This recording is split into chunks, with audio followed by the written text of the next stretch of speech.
بسم اللہ الرحمن الرحیم۔ السلام علیکم۔ معصومہ کو جب میں پہچانے لگا تو میرے دل میں اس کو جاننے کی خواہش ابھرنے لگی، اور مرد کے دل میں جب کسی عورت کی کھوج پڑے تو وہ اسے بنا وقت ضائع کیے بغیر محبت کا نام دے ڈالتے ہیں۔ حالانکہ محبت تو اس دنیا کا سب سے مشکل کام ہے۔ اگر محبت کرنا اتنا آسان ہوتا تو کیا خدا جنت جیسی قیمتی شے کے بدلے میں بندوں سے سچی محبت طلب کرتا؟ ہاں، تو میں کہہ رہا تھا کہ مجھے معصومہ کی کھوج لگی تو میں اسے محبت سمجھنے لگا۔ وہ کہاں رہتی ہے، کیا کرتی ہے، کیسے بولتی ہے اور کیا سوچتی ہے، مجھے ان سب باتوں کی کھوج رہنے لگی۔ میں اس کا منتظر رہنے لگا، ایک مقررہ وقت پر اس کو دیکھنے کا عادی ہو گیا، اور جیسا کہ میں نے پہلے عرض کیا ہے کہ ان باتوں سے مرد محض یہ نتیجہ اخذ کر پاتا ہے کہ اسے اس سے عورت سے محبت ہو گئی ہے۔ لہٰذا میں نے خود کو چاندنی راتوں میں اپنے گھر کے سہانے صحن میں بیٹھ کر بارہا یہ باور کروایا کہ معصومہ سے محبت کرنے لگا ہوں۔ حالانکہ یہ تو محض سفر کا آغاز تھا اور محبت کی پرخ تو اختتام سے وابستہ ہے۔ میں ان دنوں نیا روزگار سے لگا تھا اور اپنی تنخواہ بڑھانے کے چکر میں مزید ڈگریوں کی حصول چاہتا تھا۔ اگلے امتحان میں شرکت کا پرائیویٹ فارم بھر کر میں پڑھائی کی غرض سے روزانہ اپنے آفس سے واپسی پر قریبی لائبریری میں جاتا تھا۔ معصومہ بھی وہاں آیا کرتی تھی، میں نے اسے کبھی بھی آتے ہوئے نہیں دیکھا تھا۔ وہ ہمیشہ پہلے سے ہی وہاں موجود ہوا کرتی تھی۔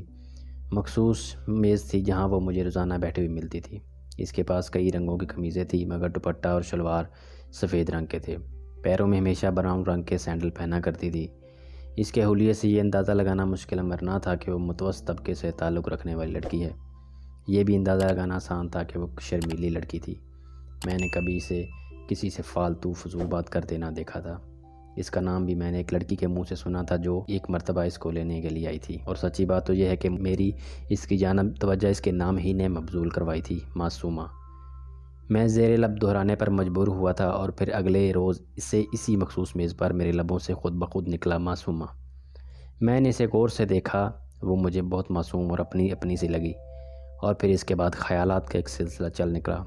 خیالات کے اس سلسلے میں وہ میری ہم قدم رہی، اور کچھ عرصے کے بعد ایک چاندنی مگر اداسی سے بھری رات میں نے اپنے گھر کے سہانے صحن میں بیٹھ کر خود کو باور کروایا کہ میں معصومہ سے محبت کرنے لگا ہوں۔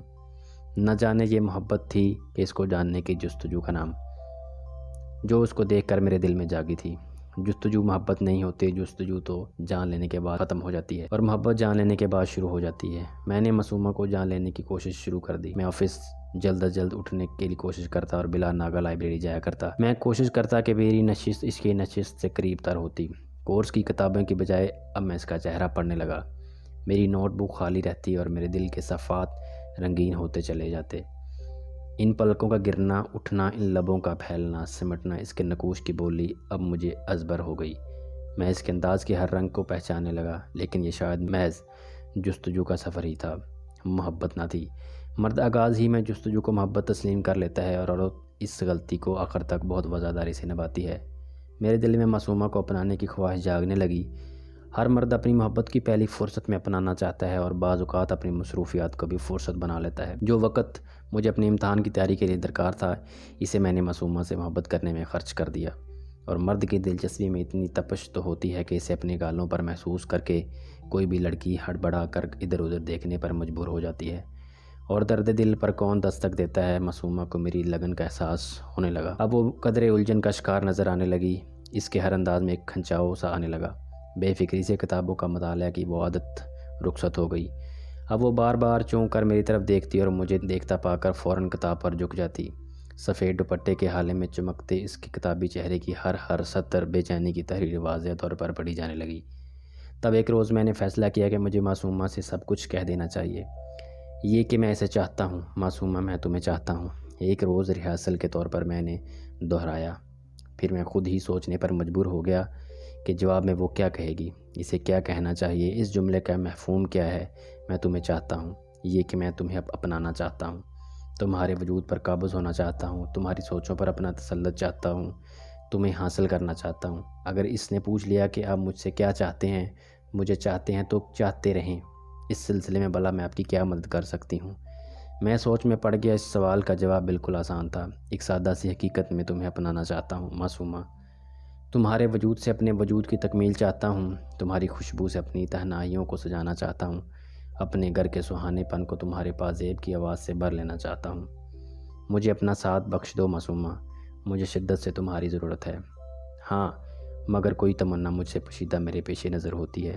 مرد کی محبت ضرورت ہی تو ہوتی ہے، آدم کو ازل سے حوا کی ضرورت ہے، ضرورت تو پوری ہو کر ختم ہو جاتی ہے۔ میرے ماتھے پر پسینہ آ گیا۔ ہاں، اگر ایسا ہوا کہ اس نے میرا سوال یوں ہی ہنسی میں اڑا کر رد کر دیا، پھر میرے آفس میں ایک کلیگ نے حال دل سن کر مشورہ دیا، سیدھے سیدھے گھر رشتہ بھیج دو۔ لڑکیاں یوں بھی اپنے معاملات اپنے والدین کے حوالے کر دیا کرتی ہیں۔ میں پھر پریشان سا اپنے گرم کے صحن میں آ بیٹھا۔ ایسے کام تو ماں اور بہنیں کیا کرتی ہیں، میری نہ تو کوئی ماں ہے، پچھلے سال ابا کے انتقال کے بعد بالکل تنہا سا رہ گیا تھا۔ اماں تو بہت پہلے میرے بچپن میں ہی مجھے چھوڑ گئی تھی۔ زندگی میں پہلی مرتبہ مجھے شدت سے ماں کی کمی محسوس ہوئی۔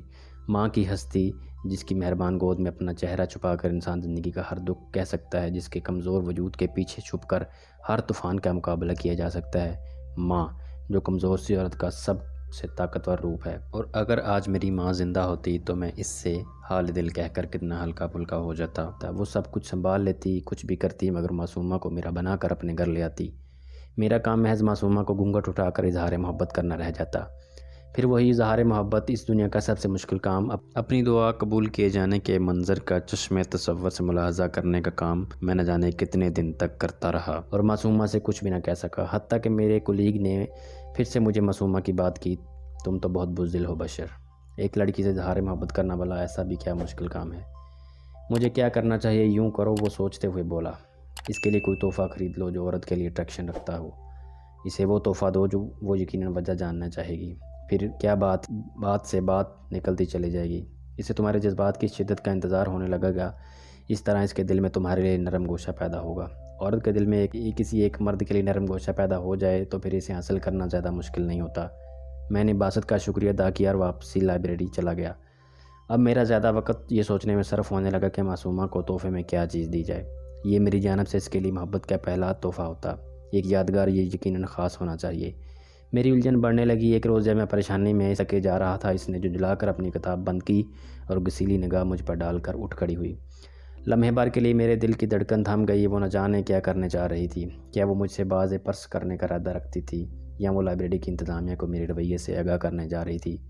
وہ چند لمحے غصے اور بے بسی کے ملے جلے جذبات کے ساتھ مجھے دیکھتی رہی، پھر اپنی کتابیں سمیٹ کر مرکزی دروازے کی طرف چل دی۔ میرا دل تعصب سے بھر گیا، مجھے یقیناً ایسا نہیں کرنا چاہیے۔ میرا یہ رویہ بہت فضول اور احمقانہ ہے۔ کسی بھی سیدھی سادی لڑکی، شریف لڑکی کو پریشان کرنے کا یہ بہت گھٹیا اور آسان طریقہ ہے۔ میرے تصور کے پردے پر وہ دو ہاتھ چمکنے لگے، کتابیں سمیٹنے لگی۔